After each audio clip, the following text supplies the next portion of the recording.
Olá pessoal, tudo bem com vocês? Chegamos ao quarto vídeo da nossa série de videoaulas sobre métodos científicos e hoje nós vamos discutir o método dialético, né? Já deixo a dica para quem não assistiu às videoaulas anteriores, se inscreve lá no canal da escola, o SET Engenheiro Sérgio Pessoa, procura lá no YouTube, tem disponível as videoaulas anteriores. Tem disponível videoaula de outros professores, tá? São aulas muito bacanas, muito legais, preparadas exclusivamente para os nossos alunos lá do SET, mas também disponíveis nas redes, né? Que vocês podem acessar. Essa aqui é uma série de videoaulas dedicadas às minhas turmas de metodologia do estudo e é o nosso quarto vídeo, né? Já estamos caminhando aí para o final dessa série. Depois desse veio o método hermenêutico e por fim o método fenomenológico, né? Desses grandes métodos que tem lógica como a forma fundamental ali da construção de argumentação. E aqui nesse quarto vídeo, né?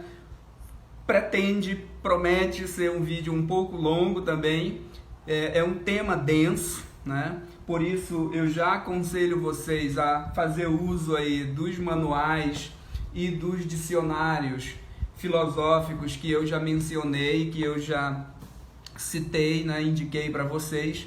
Aproveito aqui para estender para vocês também a indicação que eu fiz para o Adriel, um dos meus alunos lá da escola. Ele me perguntou, né, que livro ele poderia ler assim, para ter uma aproximação maior com temas de filosofia. Eu indiquei Convite à Filosofia da Marilena Chauí, indico para vocês também, é um livro que trata dos grandes temas da filosofia de uma maneira bem didática, né? De forma temática. Ela vai apresentando os grandes temas da filosofia, apresentando fragmentos dos textos dos autores. É bem bacana para quem gosta de pensar nessas grandes questões da filosofia, como o que é a verdade, o que é a realidade, o que é o pensamento, enfim, temas assim que a gente vê às vezes de maneira muito fragmentária. A Marilena Chauí sistematiza para a gente, né? O Lawrence Bonjour é outra indicação, né, de um compêndio de filosofia que eu costumo usar, né? Filosofia, textos fundamentais comentados, né? Então, para quem gosta de filosofia também, assim como eu, e aqui até que prove o contrário, os meus alunos também, né? Embora não seja, evidentemente, a minha área de formação principal, né? Eu gosto de temas de filosofia, trabalho com temas que envolvem essas discussões, então eu também faço uso desses manuais, além de, obviamente, ler os próprios autores, né? Alguns dos que eu vou mencionar aqui nessa videoaula. Não, para você que gosta, fica aí as indicações. Já peço licença, né, para a Laiane e outros colegas que já me censuraram porque eu fico tomando café ao longo da videoaula, falando e tomando café. O nosso tema de hoje, ele não dispensa esse café, porque de fato é um tema denso, né? Eu vou tratar aqui de autores de um pensamento bastante complexo, embora eu tenha feito o recorte de falar apenas do aspecto dialético do pensamento desses autores. É óbvio que eu estou aqui correndo o risco da simplificação e estou isolando uma parte do pensamento de autores que são inseparáveis do restante da sua filosofia, né? Autores como Platão, como Hegel, como Marx, que nós trabalharemos aqui, né? A dialética é apenas uma parte do pensamento deles, então já peço as devidas desculpas aí, porque eu sei que não dá para separar apenas uma parte do pensamento desses autores, que ele faz parte de uma totalidade, né, da maneira como eles concebem a realidade, mas a videoaula aqui é para as minhas turmas de ensino médio e eu preciso ser um pouco mais didático, um pouco mais direto, né, correndo esses riscos de simplificação para enfatizar, né, aqui o método dialético. Então, além, né, dos manuais que eu aqui me referi e dos dicionários, os dicionários que vocês têm aí disponíveis em casa, nós também temos nas nossas aulas de metodologia do estudo, que no caso do ensino médio ganha um caráter de metodologia científica. Nós temos os manuais de metodologia científica que eu citei também nas outras videoaulas, né? Depois vocês também façam uso, recorram a esses manuais do Severino, da Lakatos, do Proda 9. E eu já parto aqui para ir direto para o nosso vídeo de uma definição que o Carlos Antônio Gil coloca no manual dele, né? E aí eu vou exatamente seguir essa pista do Carlos Gil aqui para ir esmiuçando um pouco do que é o pensamento e o método dialético, né, ao longo da história do pensamento. Ele diz o seguinte: o conceito de dialética é bastante antigo. Platão o utilizou no sentido de arte do diálogo na Antiguidade e na Idade Média, né? Ele permanece ao longo da Idade Média, o pensamento dialético. O termo era utilizado para significar simplesmente uma lógica, né? Uma forma de argumentar. O termo, ou melhor dizendo, o método dialético que atinge o seu auge com Hegel, né? O pensador, um filósofo alemão da virada do século XVIII para o XIX, e depois ele foi reformulado por Marx, né, um grande pensador alemão também do século XIX, que buscou interpretar, se valendo do método dialético, buscou interpretar a realidade partindo do pressuposto de que todos os fenômenos apresentam características contraditórias e organicamente unidas e indissolúveis. Calma, que apesar de ser uma conceituação de um manual de metodologia, tem alguns termos aí que nós vamos esmiuçar ao longo da videoaula, tá? Mas também para trazer aqui uma outra definição, né? Não só essa do Gil, mas uma definição apresentada pela Marilena Chauí, aqui no próprio Convite à Filosofia, ela diz o seguinte: dialética é um diálogo, um discurso compartilhado por dois interlocutores, ou uma conversa em que cada um possui opiniões sobre alguma coisa e deve discutir ou argumentar de modo a superar as opiniões contrárias e chegar a uma unidade de ideias.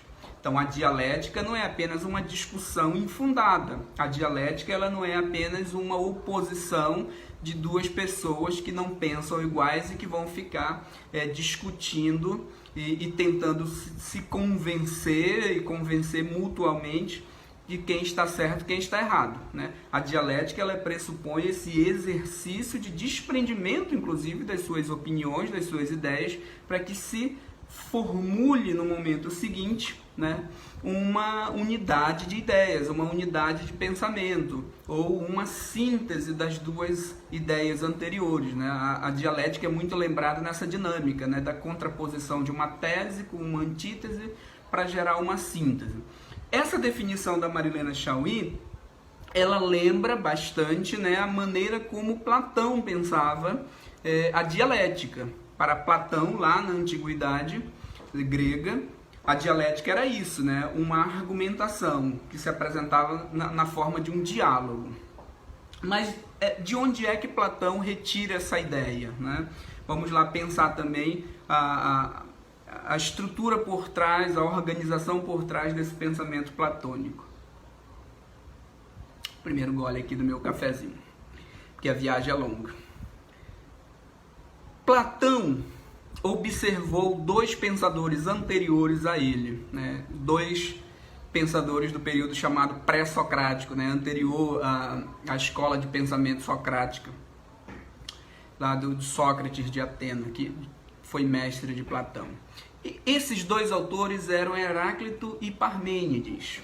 Então, você tem ali dois autores que, antes de Platão, formulam ideias, né, concepções sobre a realidade. Portanto, duas teses ali anteriores a Platão que se contrapõem uma à outra. Vejamos, Heráclito de Éfeso dizia o seguinte: a mudança é o que é real, né? A permanência ela é ilusória. O mundo de Heráclito, o mundo para Heráclito, ele estava num constante fluxo perpétuo, onde nada permanece idêntico a si mesmo, mas tudo se transforma no seu contrário. Perceba que a dialética está aí também em Heráclito, né? As contradições que levam a mudanças contínuas. Assim como o dia se contrapõe à noite, o frio ao quente, o úmido ao seco, né, o bom ao mal. Esse conjunto de opostos para Heráclito era o que levava ao enfrentamento às contradições e que movimentava as mudanças no mundo. Parmênides de Eleia, que contemporâneo de Heráclito, todos ali por cerca do século 6 e 5 a.C., né? Parmênides de Eleia dizia o seguinte, né? A identidade e a permanência são reais, a mudança é que é ilusória. Portanto, o oposto daquilo que Heráclito dizia, né? O pensamento, a linguagem verdadeira são possíveis, só são possíveis, né, se as coisas que nós pensamos e as coisas que nós dizemos guardarem a sua identidade, ou seja, não mudarem. Porque se as coisas estão mudando o tempo todo, se elas são um constante fluxo, como diria Heráclito, então eu não consigo pensar sobre nada. Porque quando eu penso, a coisa já mudou, logo meu pensamento já está errado. O que eu falo sobre o que eu falo já mudou, logo o que eu falei já não tem mais relação com aquilo que eu estou me referindo. Então, para que o pensamento e a linguagem sejam verdadeiras, as coisas precisam permanecer, as coisas precisam não mudar. Pois bem, então nós temos uma tese, né, a Heráclito, que diz que as coisas estão sempre mudando, e uma antítese. Parmênides diz que não, elas não mudam. Platão olha para esses dois autores, né, e tenta formular uma síntese, né? Será que é possível sintetizar o pensamento de Heráclito e Parmênides? Platão vai dizer o seguinte: quando eu olho para o mundo da matéria, né, o mundo físico, de fato as coisas mudam, elas estão em constante mudança. Só que essa mudança é aparente, né? Esse mundo da matéria, esse mundo das aparências, onde eu percebo as coisas pela sensação, pela percepção, pelos meus sentidos, portanto, percepções, opiniões, né? É o que marca esse mundo. Platão chamou isso de mundo sensível, né? O mundo de Heráclito, o mundo onde tudo muda. Mas ele dizia, Parmênides também tinha uma certa razão. Por quê? Porque as coisas... existe um mundo onde as coisas não mudam, um mundo onde a essência é imutável, né? Esse mundo é o mundo das ideias de Platão, é o mundo onde as coisas são duráveis, é onde as coisas são permanentes, elas existem em si, né? O ser que não muda. Esse mundo das ideias, esse mundo onde as coisas não mudam, que inclusive independe da consciência humana, né? Ele existe fora do humano, Platão chamou de mundo inteligível, né? Então, o mundo da matéria, o mundo dos sentidos é o mundo sensível, o mundo das ideias, o mundo das coisas essenciais que não mudam é o mundo inteligível. Primeira síntese aí para a gente não se perder muito. A dialética na antiguidade, portanto, é a dialética platônica, essa dialética em que as coisas se dividem em dois mundos, mundo sensível e mundo inteligível. O pensamento platônico vai ser extremamente influente em outros autores, né? Porque ele estabelece uma lógica de argumentação dialética através de diálogos, de enfrentamento de ideias, né, de opiniões opostas, para tentar gerar uma síntese. A boa parte dos escritos platônicos tem exatamente essa estrutura, né, de escrita, inclusive, e de forma de apresentar a argumentação. Aqui a Apologia de Sócrates, né, o livro onde ele fala do julgamento de Sócrates. Portanto, ele mostra Sócrates contrapondo-se ao júri que estava lhe condenando, né? E o condenou à morte. Então, os textos platônicos têm essa dinâmica, né? De apresentar ideias que se contrapõem e chega-se a uma síntese, né, dessas ideias. Se a gente for pegar os textos, né, platônicos, os diálogos e mesmo outros textos mais longos, a gente vai sempre perceber essa forma de apresentar argumentação, né, contrapondo ideias. Eu dou o exemplo aqui do texto, talvez um dos mais conhecidos de Platão, que está no livro A República, que é a Alegoria da Caverna, né? Ali a gente tem, de maneira bem didática, apresentada essa dialética platônica.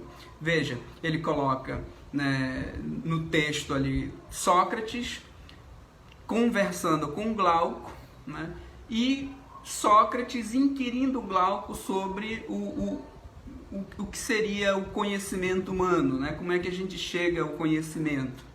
E aí o Platão diz que, na história da alegoria da caverna, se você não conhece o texto, eu sugiro que leia, né? Boa parte de vocês acredito que já tenham lido.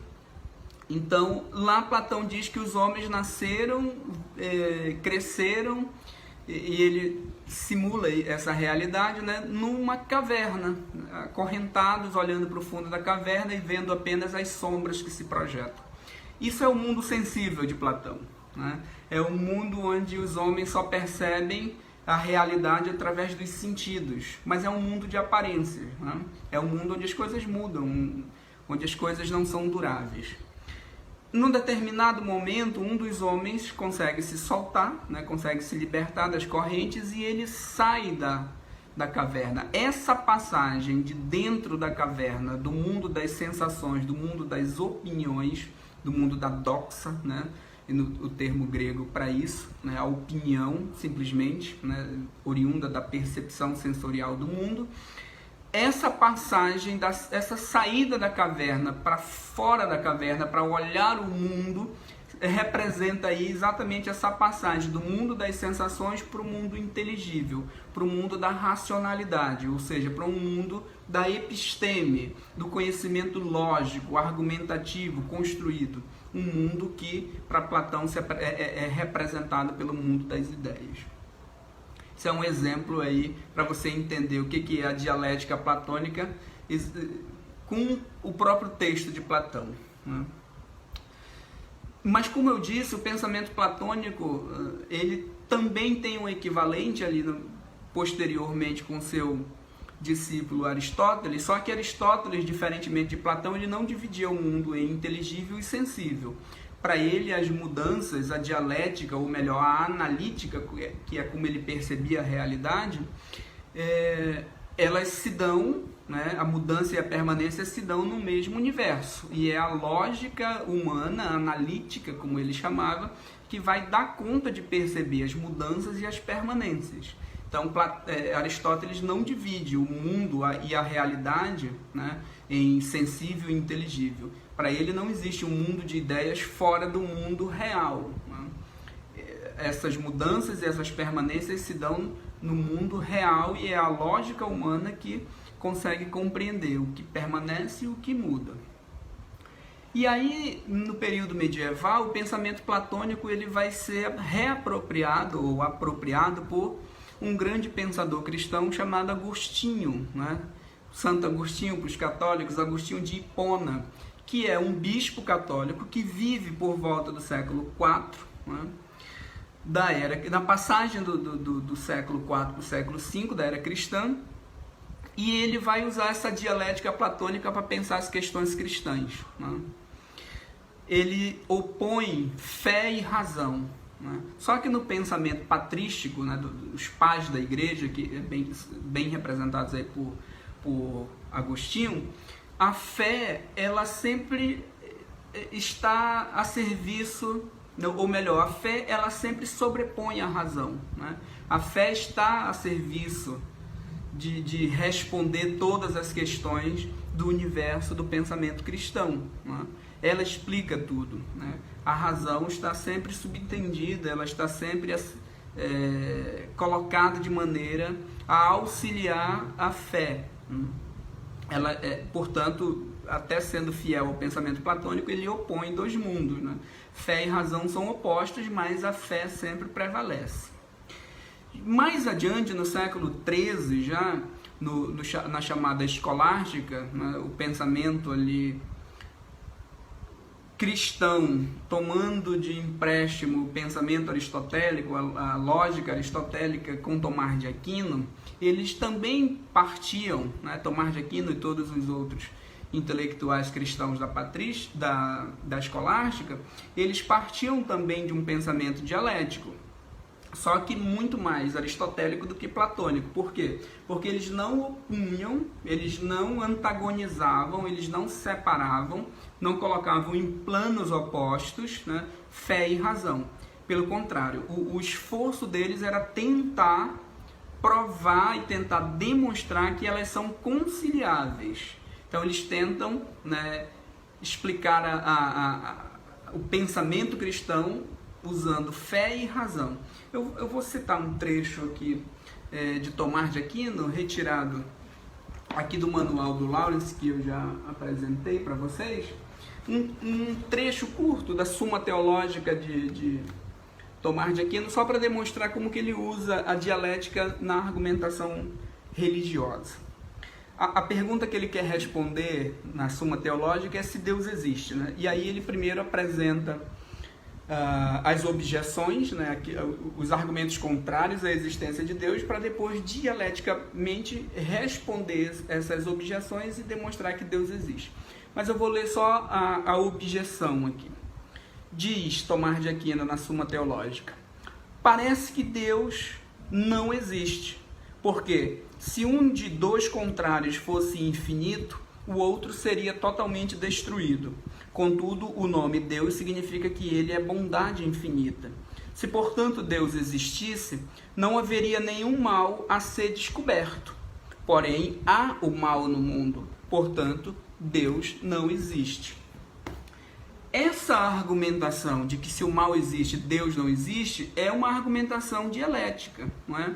Só que é uma argumentação dialética do tipo oposicionista, né? Do tipo irreconciliável, né? Só que a dialética tomista, a dialética de Tomás de Aquino, ela tenta conciliar fé e razão. Então ele vai usar também a dialética para mostrar que Deus existe e ele permite que o mal exista, né? Tanto na objeção à existência de Deus quanto na defesa de que Deus existe, Tomás de Aquino usa argumentos dialéticos. Espero que tenha ficado claro aí o exemplo. Até aí, né, Platão, Aristóteles, Agostinho, Tomás de Aquino, nós temos a dialética como uma maneira de argumentar, como uma maneira de defender, contrapondo ideias para gerar novas ideias, né? Portanto, um método de argumentação. Isso da antiguidade, no período medieval. No século XVIII, o idealismo alemão, uma corrente de pensamento, procura aí no dicionário mais sobre o idealismo, eu vou sintetizar um pouco aqui, mas para conhecer um pouco melhor a densidade, né, desses autores, você dá uma olhada aí nos dicionários filosóficos. O idealismo alemão se preocupa com uma série de questões, não mais, claro, a preocupação não é sobre a mesma de Tomás de Aquino, né, se Deus existe ou não existe, mas assim, como que o ser humano conhece o mundo, né? A pergunta que, por exemplo, Kant faz na Crítica da Razão Pura, a pergunta que ele quer responder é: como eu conheço? Ou seja, como que a consciência humana, ou como o idealismo alemão chama, né? Como que o espírito concebe o mundo, como que o espírito se apropria do mundo. É nesse momento, né, inclusive posterior a Kant, que surge uma figura ali que é um divisor de águas no pensamento idealista alemão, o filósofo Hegel, né? Então vamos aqui para uma segunda parte nesse vídeo. A primeira, dialética platônica, agora nesse segundo momento vamos falar da dialética hegeliana. É preciso que a gente compreenda logo de início que a dialética para Hegel não é um método. A dialética para Hegel não é uma forma de conhecer como em Platão e Aristóteles, ou uma forma de argumentar como, né, Tomás de Aquino, Agostinho. A própria realidade é dialética para Hegel. Ou seja, as contradições estão na própria realidade, não só na argumentação, né? A dialética ela não se dá só na sobreposição ou no enfrentamento de ideias, né? As ideias, na verdade, elas são dialéticas porque a realidade é dialética. E ao olhar a realidade, nós concebemos, né? Nós formamos uma ideia dialética. Pois bem, é como se Hegel pegasse as contradições do mundo da matéria do Heráclito, né, e levasse para o mundo das ideias. Tudo muda, né, tudo muda para o Heráclito no mundo da matéria. Para Hegel, tudo muda, né, a realidade está em constante mudança, só que no mundo das ideias. Mas vejam só, o mundo das ideias aí em Hegel, não confundam com o mundo das ideias de Platão. Platão não era um idealista como Hegel, né? Platão ele defendia um realismo das ideias, ou seja, as ideias existem, independente do humano, independente da consciência humana. Para Hegel e para os idealistas alemães, não. Kant, por exemplo, ele é defensor de um idealismo transcendental, ou seja, um idealismo onde as ideias são resultantes da experiência humana no tempo e no espaço, né? Então, elas não estão fora do ser humano, elas são fruto da experiência humana, elas são como eles diriam, né? É o espírito, é a mente humana se apropriando da realidade e formando suas ideias. Pois muito bem. Percebe aí, portanto, a diferença entre o mundo das ideias de Platão e o idealismo alemão, né? Mundo das ideias de Platão, as ideias existem fora do humano. O idealismo alemão, o idealismo transcendental de Kant, de Fichte, de Schelling, é um idealismo em que as ideias são compreendidas no tempo, né, e no espaço. Pausa para uma segunda dose de café. Só que o Kant, quando ele formulou isso, né, na Crítica da Razão Pura, um livro de 1781, ele define da seguinte maneira o idealismo transcendental dele.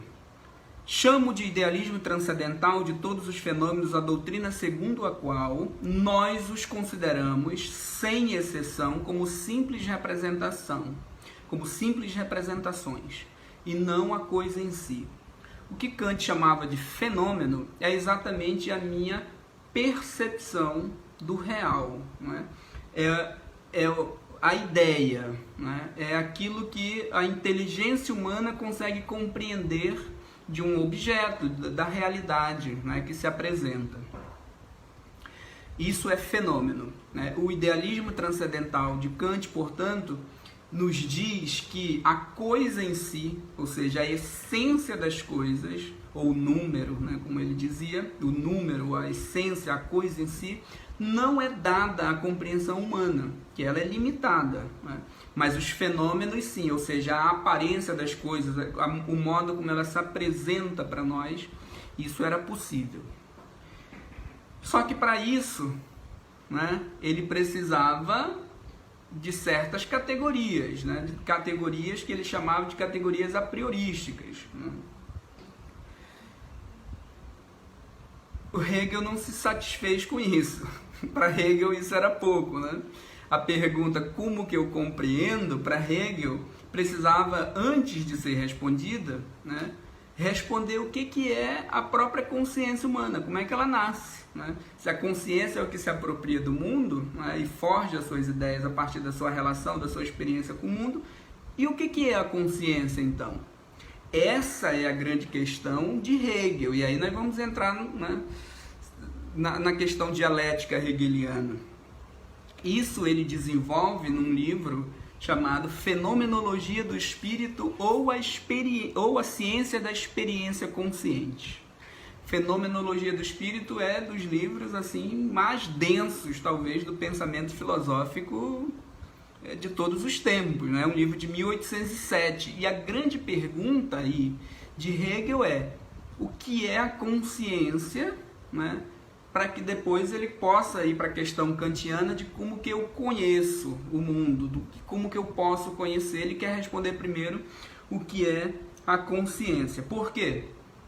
Esse pensamento, né, idealista hegeliano, ele se desloca do pensamento idealista transcendental de Kant e ele adquire uma conotação absoluta. Kant ele não queria responder somente sobre a aparência das coisas. O Hegel ele não queria responder só pela a aparência das coisas, ele queria compreender a coisa na sua totalidade, ele era bem pretensioso, né? Isso ele chamou de idealismo absoluto. Então, vejamos, né? Para Hegel, a consciência se forma na experiência, né? Daí o título da obra dele, vou voltar aqui.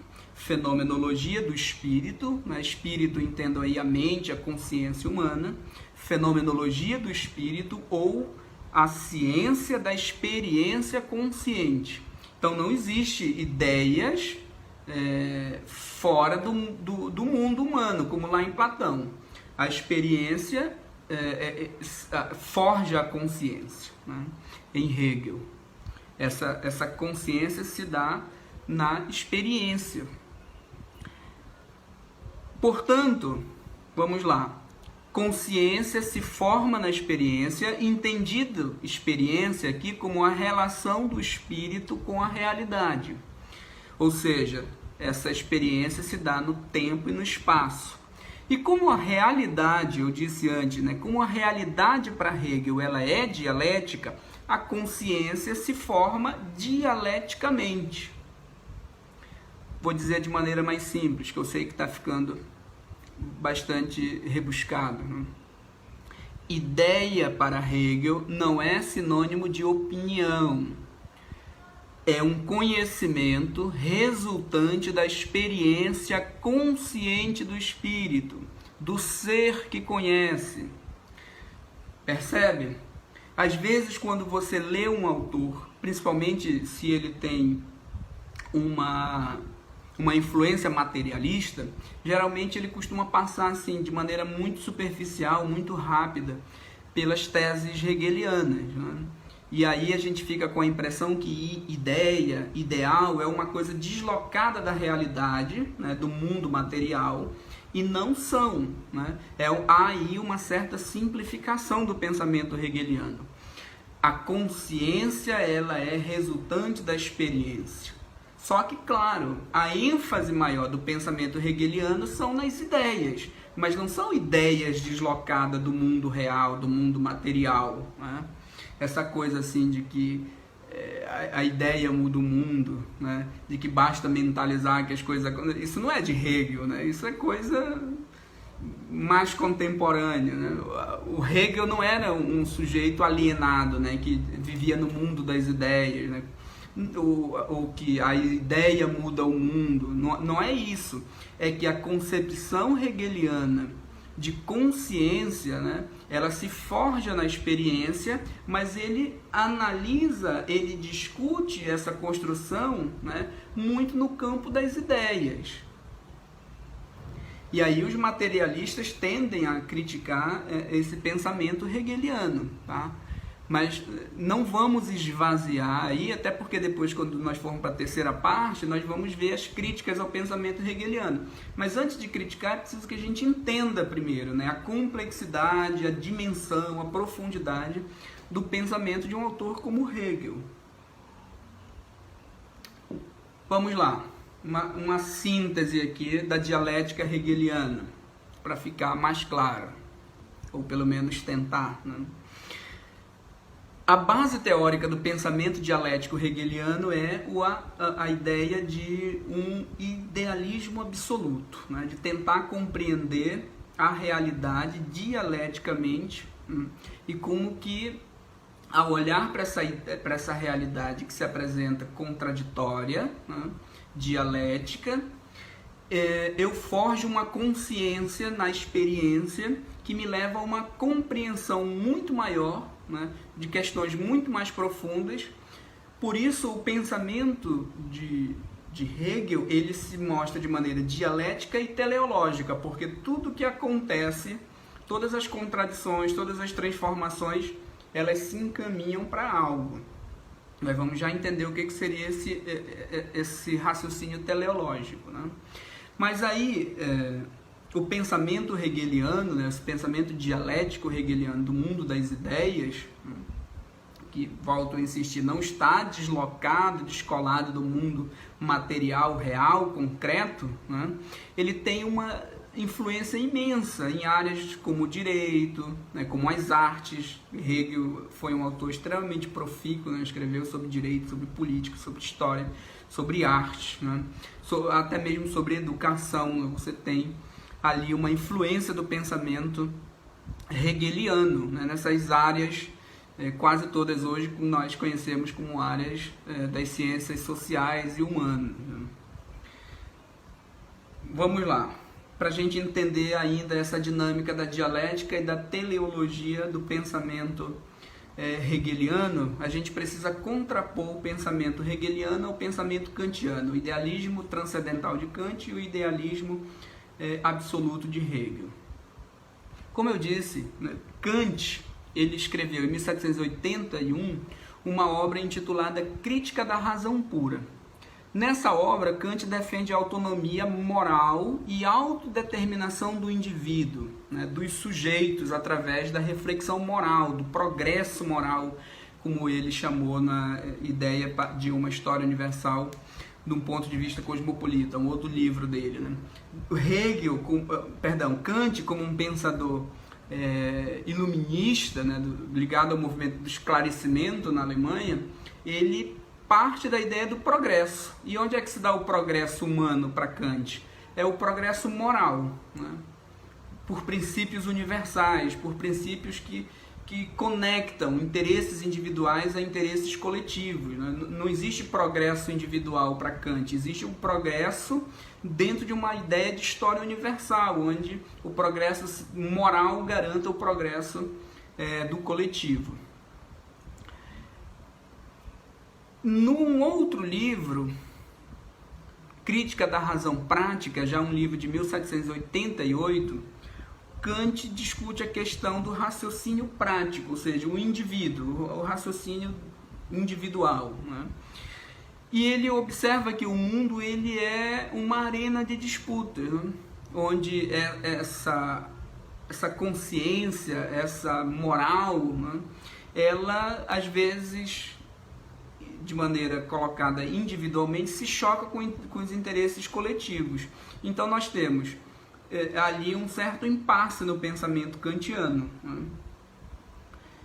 Por um lado, a defesa na crítica da razão pura de um progresso da moral, né?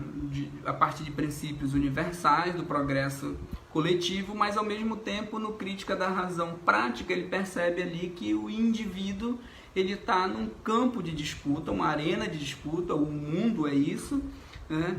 Num jogo de interesses às vezes contraditórios, e ele precisa conciliar, o indivíduo precisa conciliar os seus interesses individuais com os interesses da coletividade. Ele tinha discutido isso ainda no outro livro de 1784, Fundamentos da Metafísica dos Costumes, né? Em que ele propõe algo nesse sentido, os famosos imperativos morais de Kant, né? Ou seja, que o indivíduo não sobreponha os interesses coletivos aos seus interesses individuais. Mas Hegel vê um problema nisso. Por quê? Ao defender a liberdade individual, ao defender, né, o progresso moral, Hegel concordaria e concordou facilmente com isso, né? Ele é um pensador de inspiração liberal, né? Então ele concorda com a individualidade, ele concorda com a liberdade do indivíduo, mas ele percebe o seguinte, né? E quando, diante de um problema concreto, o indivíduo tenha que decidir sobre o seu interesse individual ou interesse coletivo, ele facilmente é seduzido pela ideia da felicidade pessoal e não do progresso universal, né? Mesmo que ele defenda, né, que os princípios universais, que o crescimento do coletivo depende de princípios universais, como Kant defendia, ele vai, no final das contas, acabar escolhendo a sua própria felicidade individual. E aí, lá na Crítica da Razão Pura, o Kant diz que a lógica do progresso moral está submetido às leis da natureza. Na Crítica da Razão Prática, ele diz que as escolhas individuais têm que estar submetidas a esses imperativos morais. Hegel não se convence disso, né? Ele diz que isso pode levar a escolhas individualistas, que, né, não dá para confiar no ser humano a esse ponto, né, de que todo mundo vai agir racionalmente, né, e eticamente. Então, para esse problema kantiano, Hegel propõe não só decisões racionais, mas decisões institucionais, né? E aí é no Filosofia do Direito, em 1821, que ele vai propor o Estado como mediador desses conflitos individuais e coletivos, né? Percebam que, tanto para Kant quanto para Hegel, eles não desconsideram as contradições, né, da defesa de interesses individuais e coletivos, mas Hegel avança no sentido de propor uma solução, né, para esse conflito de interesses, essas contradições que a gente observa na realidade. Hegel vai propor que o Estado seja o mediador, e aí um mediador neutro, né, aquilo que ele vai dizer que é o defensor do interesse público. Percebe como o Hegel, as ideias dele, embora sejam aparentemente bastante abstratas, elas não estão deslocadas de uma base, né, concreta? É aí nesse ponto, né, que, ao observar a realidade, que é dialética, o sujeito formula ideias que são dialéticas. Só que a mudança, né, para Hegel, ela se dá no enfrentamento de ideias, né, na contraposição de ideias pautadas na observação da realidade dialética. E aí vem um outro pensador, na sequência, nossa terceira parte aqui da videoaula, que é Karl Marx. Hegel escreveu a Filosofia do Direito em 1821, depois viveu mais 10 anos e morreu, né? E quando Hegel morreu, Karl Marx tinha apenas 13 anos, né? Portanto, ainda era um garoto, né? Então, Marx, na verdade, sofreu uma influência considerável do pensamento hegeliano, mas Marx conviveu muito mais com os discípulos de Hegel, né? Com aquilo que depois se dividiu, depois da morte de Hegel, até mesmo ainda durante a vida dele, no que os autores chamam de uma direita hegeliana e uma esquerda hegeliana. Ou seja, a direita hegeliana seriam os mais conservadores, aqueles que acreditam que o Estado é o responsável por mediar os conflitos, né, as instituições, a família, o direito, o Estado, até nas próprias indicações de Hegel, né, e apenas conciliar os conflitos, né, mas manter as institucionalidades, manter o funcionamento racional das instituições. E a esquerda hegeliana são aqueles que propõem as reformas, mas reformas conduzidas racionalmente, mudanças conduzidas, né, de modo não revolucionário, de modo a não transformar as estruturas e as instituições sociais.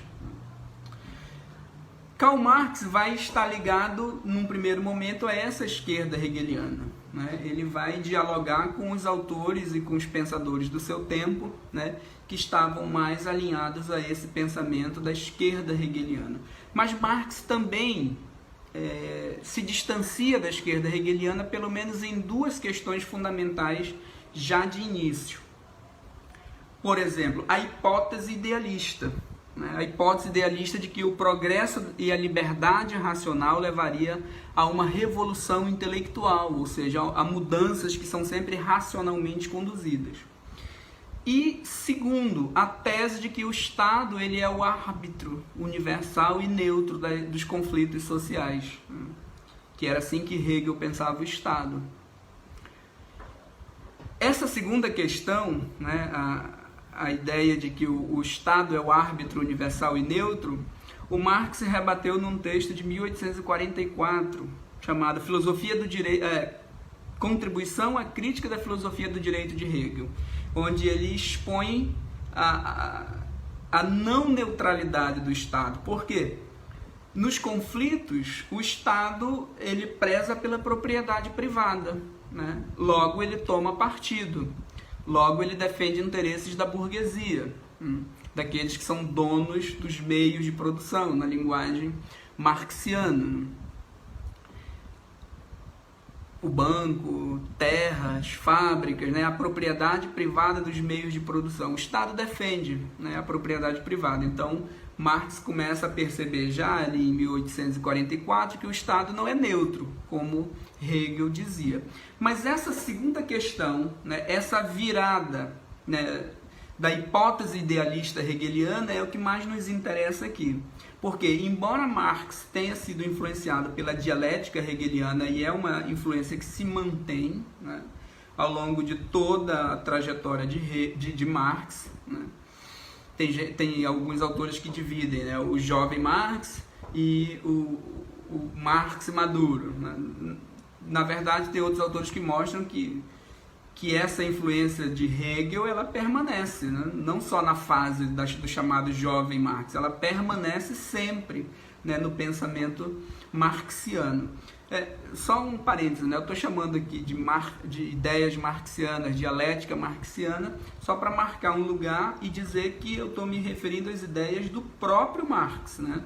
Não ideias inspiradas nas teses de Marx, né? Que aí seriam as ideias marxistas. Até aproveito aqui para indicar, quem quiser conhecer a estrutura filosófica do pensamento de Marx, tem essa coleção Pensamento Moderno da editora Vozes, é fundamental, né? O pensamento filosófico. E aqui o idealismo alemão, né, que eu me referi antes de Kant e de Hegel, desses dois livros aqui que eu estou partindo também para tentar esmiuçar aqui para vocês. Então vamos lá, onde é que há o distanciamento, então, a crítica de Marx à dialética hegeliana? Uma dialética que para Marx está muito no mundo das ideias, né? Na contraposição ali das ideias. A gente vai ver depois que não estava tanto assim, aliás, eu já até falei, né? Não estava tanto no mundo das ideias como Marx e outros críticos de Hegel imaginaram. Marx diz o seguinte, né, assim, de uma frase bem síntese, bem sintética de Marx, ele diz assim: o método dialético o meu método dialético não é somente diferente do hegeliano, mas é o seu contrário. Para Hegel, o mundo real é somente a forma externa fenomênica da ideia. Em mim, pelo contrário, o ideal não é nada mais do que o material refletido pela mente humana. Percebe que na própria formulação aí de Marx, é como se o mundo para Hegel fosse concebido apenas no mundo das ideias, né? Mas a gente já viu que a ideia hegeliana, ela mantém uma relação com a realidade, né? com algo concreto. Mas Marx faz essa oposição, é o próprio Marx que faz essa oposição. Para ele, a dialética, o método dialético dele se distingue do hegeliano exatamente porque ele vai deslocar do mundo das ideias para o mundo material. Mas é óbvio que aí a influência permanece, né? A estrutura de pensamento é a dialética hegeliana, só que emprestada para as questões do mundo material.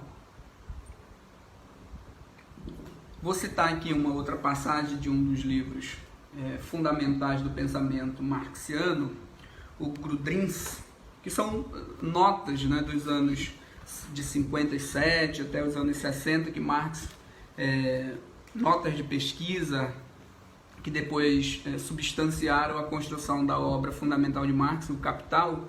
Mas aqui já no Grudrins, ele tem uma passagem assim, bem direta também, que ele tenta mostrar esse distanciamento dele em relação à dialética hegeliana. Diz ele, página 54 da edição Boitempo, aí quem tem: Hegel caiu na ilusão de conceber o real como resultado do pensamento, que sintetiza-se em si, aprofunda-se em si e movimenta-se a partir de si mesmo, né? Ou seja, para Marx, o real para Hegel é o pensamento, né? Ou seja, é a ideia. E para ele, a ideia ela é um atributo da observação do real, do mundo material, e não o próprio pensamento, como ele diz que é para Hegel. Na Ideologia Alemã, uma outra obra fundamental do pensamento marxiano, eu cito mais aqui alguns trechos, para marcar aquilo que ele acreditava que era a ruptura dele com o pensamento hegeliano. Ele diz o seguinte, página 93, quando ele está discutindo a sua própria dialética, né, a sua própria maneira de conceber a realidade, ele diz assim: a produção de ideias, de representações da consciência está, em princípio, imediatamente entrelaçada com a atividade material e com o intercâmbio material dos homens, com a linguagem da vida real. O representar, o pensar, o intercâmbio espiritual dos homens ainda aparecem aqui como emanação direta do seu comportamento material. Eu vou voltar para esse trecho aqui, mas uma frase síntese na página seguinte, na página 94, ele diz assim: não é a consciência que determina a vida, mas a vida que determina a consciência. Então aqui para Marx está colocado a oposição, né, que ele e a distância que ele quer manter em relação a Hegel, né? Para Hegel o pensamento é o real, a ideia é o real. Para ele a ideia ela é forjada na relação direta com a vida material. Mas aí, como eu disse, né, eu vou voltar para a passagem, observe que o que ele diz é que a produção de ideias ela mantém uma relação entrelaçada com a vida material. Portanto, para a gente evitar simplificações, né, assim como há algumas simplificações para o pensamento hegeliano, há também simplificações do pensamento marxiano. Marx não disse que o mundo material determina, em último e em absoluto, o mundo das ideias. Ele disse que eles mantêm uma relação entrelaçada, não é? Agora, seria o mesmo que dizer que Hegel pensou apenas o mundo espiritual, o mundo das ideias, né? E não pensou nada do mundo material.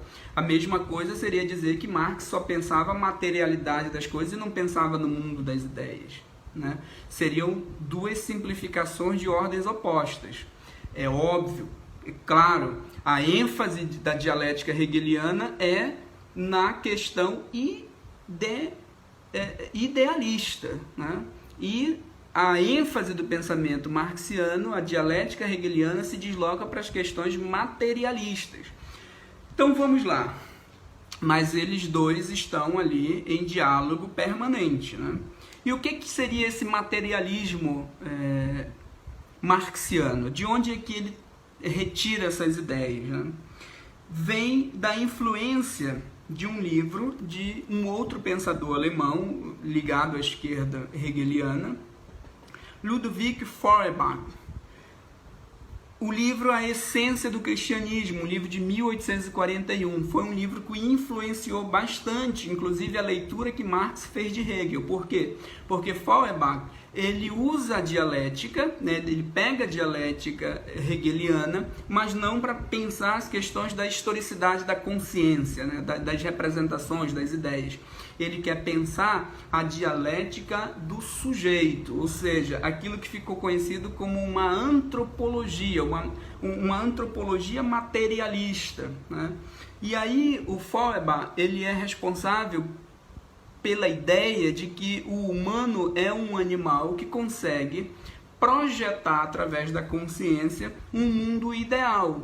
Mas esse mundo ideal, ele é resultante, aí sim, no Feuerbach, ele é um reflexo, né, da vida material. Então a religião, as ideias, né, as doutrinas filosóficas e religiosas, ideológicas, em Feuerbach são o que Marx chamou de superestrutura, né? São, na verdade, reflexo dessa consciência animal, dessa consciência humana do sujeito. Isso é o materialismo de Feuerbach, né? Ou seja, uma experiência humana, do animal humano, nas suas relações cotidianas, né? Portanto, a religião ela é apenas a emanação, uma imaginação da consciência humana. O materialismo de Marx, ele não é nem o materialismo lá de Heráclito, da natureza, nem o materialismo antropológico de Feuerbach. Por quê? Porque para Marx faltava para Feuerbach o que tinha em Hegel, que é uma compreensão geral do desenvolvimento histórico humano, né? Ele apenas colocava o ser humano como um animal, mas não ali nas suas experiências, né, concretas, materiais, mas ele não analisava esse animal humano ao longo da história. Hegel tinha feito isso, mas tinha feito isso usando, né, uma estrutura de pensamento idealista. E aí ele empresta a materialidade das ideias, o materialismo, melhor dizendo, de Feuerbach, e funde com a dialética hegeliana para pensar as questões da transformação do humano ao longo da história. E aí não mais idealistamente, de forma idealista como Hegel, mas de forma materialista. E de onde mais ele poderia extrair elementos que substanciasse essa análise histórica dele, já que ele não podia contar com a análise hegeliana, que era idealista, e nem com a materialista de Feuerbach, que não levava a experiência humana histórica em consideração. Foi no contato que Marx teve com o socialismo francês e com as revoluções que ocorreram nas décadas de 40 e 50 na Europa, né? É observando a própria realidade e a experiência concreta que Marx vai fundir o materialismo de Feuerbach com a dialética hegeliana, associar a isso tudo a experiência do socialismo francês e a economia política inglesa de David Hume, de Adam Smith, para pensar não mais as contradições no mundo das ideias, mas as contradições no mundo da produção material. Aí ele encontra, né, na experiência do socialismo francês, elementos históricos que lhe permitam pensar as contradições no mundo material historicamente dadas. Pois bem, qual era o mundo de Marx, o mundo que ele observa? É o mundo da segunda revolução industrial, né? O mundo marcado pelas disputas de interesses no mundo da produção capitalista, né? E aí Marx começa a perceber que o motor da história não é a contraposição pura e simples de ideias, mas essas ideias estão submetidas ou estão entrelaçadas, para ser fiel ao próprio Marx, né? Elas estão entrelaçadas a esse mundo de disputa da produção material. E aí a gente entende frases como aquela que ele cunhou no Manifesto Comunista, um texto de 48, que ele escreve junto com Engels, né? Todos os livros que eu estou apresentando aqui de Marx são da editora Boitempo, né? Frases desse tipo, né? A história de todas as sociedades até hoje existentes é a história das lutas de classe, né? Entendam em classe como o lugar que o sujeito ocupa no mundo da produção material, né? do mundo da produção da riqueza. Então, para Marx, o motor da história passa a ser essas lutas, essas contradições, essas disputas por interesse no mundo da produção material. E aí ele encontra aquilo que faltava para a sua teoria geral da compreensão da realidade humana, né, que nós costumamos chamar do materialismo histórico dialético de Marx. As contradições se dão no mundo material, né? E aí ele observa o que muda a natureza é o trabalho humano. Essa é uma frase dele, né? O trabalho é a essência do homem, né? O homem transforma a natureza e transforma a si mesmo no trabalho. É através do trabalho que ele produz riqueza. É no mundo do trabalho, da produção material, que as contradições, as lutas, os conflitos de interesses acontecem, né? Pois bem, e esse mundo de Marx, esse mundo que ele observou, que ele viveu, é o mundo alemão, inglês, francês, das disputas entre operários e burgueses, né? Os donos das fábricas, os donos dos bancos, os donos do que ele chamava dos meios de produção, né? Os donos daquilo que produzia riqueza, através do trabalho dos operários. E era um trabalho assalariado, né? Um trabalho que ele chamou de explorado, né? Que o que gera riqueza é a exploração do trabalho do outro, né? Para Marx, esse mundo capitalista é um mundo cheio de contradições, né? Observe, é um mundo cheio de disputas.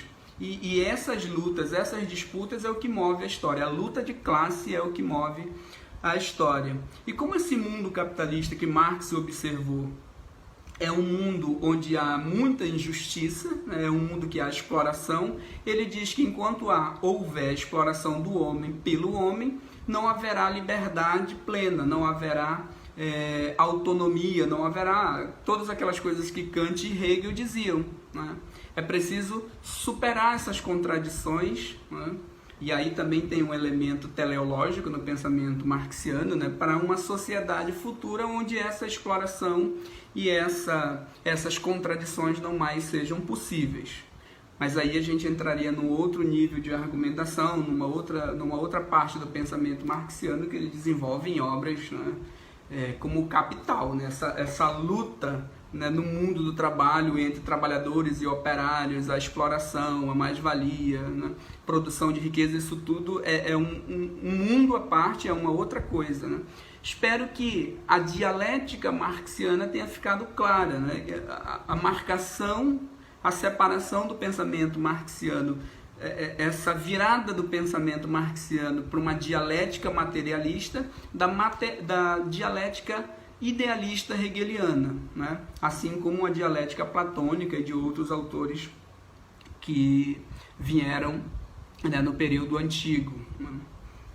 Percebe que é um caminho bem longo, né? A dialética ela é uma forma de pensar em Platão, uma estrutura de pensamento, de argumentação, uma maneira de conceber a realidade.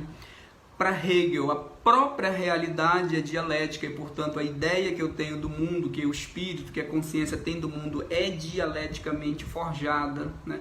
Para Marx, né, a dialética ela entende as contradições no mundo material, né? Não no mundo das ideias, né? O mundo das ideias ele está entrelaçado ao mundo material. São maneiras, mas no caso em Marx, sim, a dialética volta a ser um método, né? Não só um método para compreender uma realidade colocada, né? Mas uma realidade que precisa ser constantemente observada. Marx criou um método para observar o tempo dele, né? O uso das ideias de Marx para outras realidades, para outros contextos, para outros tempos, é o que a gente chama das ideias marxistas, né? E aí, claro, o método de Marx serve, mas usado com os devidos cuidados, com os devidos critérios, né? Porque Marx observou a realidade. Por exemplo, quando ele fala da exploração, do trabalho dos operários, né? Ele percebe que existe uma contradição ali, né? Ele percebe que a exploração do trabalho é algo endêmico, é algo próprio do sistema capitalista, né? Então, não é que ele descobriu, por exemplo, a mais-valia ou a exploração do trabalho, é que é algo inerente à realidade capitalista, né? Portanto, a dialética não é só a maneira como ele olha, mas a realidade em Marx também ela é dialética, assim como em Hegel, né? Só que para um no mundo das ideias, para outro com a ênfase maior no mundo material. Mas também para Marx a realidade é dialética. A história de toda a humanidade é a história das lutas de classe, ou seja, a realidade está impregnada de contradições. Bom, espero que tenha feito um pouco mais de sentido, né? Como eu disse, eu tive que isolar parte do pensamento de autores que não se isolam, né? Que não estão desconectados da totalidade do pensamento deles. As dúvidas eu espero que vocês exponham nos comentários. E só para finalizar, eu quero propor aqui um exemplo também, né? Já que a gente está falando de mundo das ideias e mundo material, eu quero dar um exemplo dentro da própria ciência, né? Como que essas coisas ainda hoje elas aparecem, e depois propor uma questão para vocês. Por exemplo, A filosofia da mente, né, uma área da filosofia muito, muito rica no século XX, ela se costumava dividir em dois campos. Por exemplo, autores como John Foster, né, um filósofo inglês que viveu entre 1941 e 2009, ele defende o dualismo. O que é o dualismo? É a separação entre corpo e mente, né? A filosofia da mente, ela vai se preocupar com isso, né? O que é corpo, o que é mente, o que é espiritual, o que é mental e o que é físico. O dualismo do John Foster, ele vai dizer que corpo e mente são coisas separadas, né? Que não há determinação causal entre uma e outra. O John Smart, filósofo australiano, ele defendia uma perspectiva do materialismo. Ele dizia que, na verdade, o que se processa na mente, no espírito humano, é apenas sensações, resultados, né, de estímulos no corpo. Então, são, na verdade, respostas neurais para estímulos corporais. Percebe que nessa concepção do John Smart, de materialista, né, essa concepção materialista de corpo e mente, para ele, a mente, na verdade, está submetida ao corpo, né? O que se processa na mente é uma resposta orgânica, inclusive, do que aconteceu com o corpo. Jerry Fodor é um filósofo americano, faleceu em 2017, né, 1935-2017, em que ele partia do funcionalismo, ou seja, de que existe uma relação interdependente entre corpo e mente. Não existe concepção mental que não seja fruto da experiência sensorial, e não existe experiência sensorial que não tenha sido processada pela mente, né? Então, eles não são realidades distintas, como diria o dualismo, e a mente não está só submetida ao corpo, como diria o materialismo, ela é funcional. Hoje, a filosofia da linguagem, as ciências cognitivas, a neurociência trabalha muito mais com essa concepção funcionalista, né? Dessa inter-relação, dessa interação entre corpo e mente. Um exemplo muito prático para isso é, se você nunca ouvisse alguém falar, você não aprenderia a falar. Ou seja, não é só um exercício mecânico, né? Não é só corporal, mas também não é só mental. Você ouve as palavras, você processa mentalmente, você envia estímulos para o corpo para que produza os sons, reproduza os sons que você ouviu, né? Então existe uma interação entre corpo e mente aí, percebe? É só um exemplo muito prático, assim, de como muitas vezes autores eles usam exemplos e partem de concepções que são, de certo modo, na história da ciência, dialética, né? Um vai contrapondo o outro. Não é que a ciência seja dialética, mas que a argumentação dialética ela é usada na ciência. Por isso ele é considerado um método científico, né? O pensamento marxiano, o pensamento hegeliano é usado ainda hoje em muitas ciências, né? Na economia, por exemplo, o pensamento marxiano, aí Marx, Engels e depois todas as gerações de marxistas que vieram na sequência, né, influenciaram muito a maneira como a gente pensa a política, a maneira como a gente pensa a economia, disciplinas como a sociologia, a história, né? Claro, os marxismos são diversos, né? Mas ali o pensamento marxiano, para ficar só no próprio autor, né, influenciou bastante essas áreas de conhecimento. Ok? A questão, né, para encerrar, porque o vídeo já tem mais de 1 hora, como eu disse no início, pretendia e prometia ser um vídeo longo, né, porque são pensamentos muito densos. Mas, assim, um exemplo do nosso cotidiano é a sala de aula, né? Ali nós temos o tempo todo uma dialética que se coloca, não é? Professores são detentores de conhecimentos, alunos são detentores de conhecimentos, e o diálogo na sala de aula é um diálogo, né? Olha a palavra que eu estou usando, né? É um exercício dialético de troca de experiência, né? Então, a minha provocação vai nesse sentido, né? A gente não tem esse espaço da sala de aula físico, né? Como a gente costuma ter nas aulas convencionais, mas a gente está tendo aulas não presenciais. E aí eu quero que vocês pensem nessa relação de ensino-aprendizagem, né? Professor-aluno, como uma relação dialética, né? E aí vocês coloquem nos comentários aí de vocês, levem em consideração os problemas, os elementos e os sujeitos que estão envolvidos nessa relação ensino-aprendizagem, para vocês me dizerem se está sendo proveitosa ou não essa experiência das aulas não presenciais, né? Levem em consideração uma relação dialética aluno-professor, né? Portanto, professores têm seus limites, alunos têm seus limites, a própria maneira como as aulas acontecem tem limites, né? E aí eu quero que vocês comentem, né? Tem sido proveitoso para vocês essa experiência das aulas não presenciais? Vocês estão conseguindo acompanhar, por exemplo? Os professores estão conseguindo transmitir bem aquilo que eles pretendem?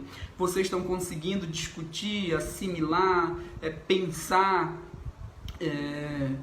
com competência, né? Pensar bem sobre os temas que têm sido apresentados para vocês? É a minha provocação, né? Vamos pensar essa relação ensino-aprendizagem numa dimensão dialética para ver se a gente chega numa síntese, ou seja, num consenso em algo que seja proveitoso para professores e para alunos no momento posterior.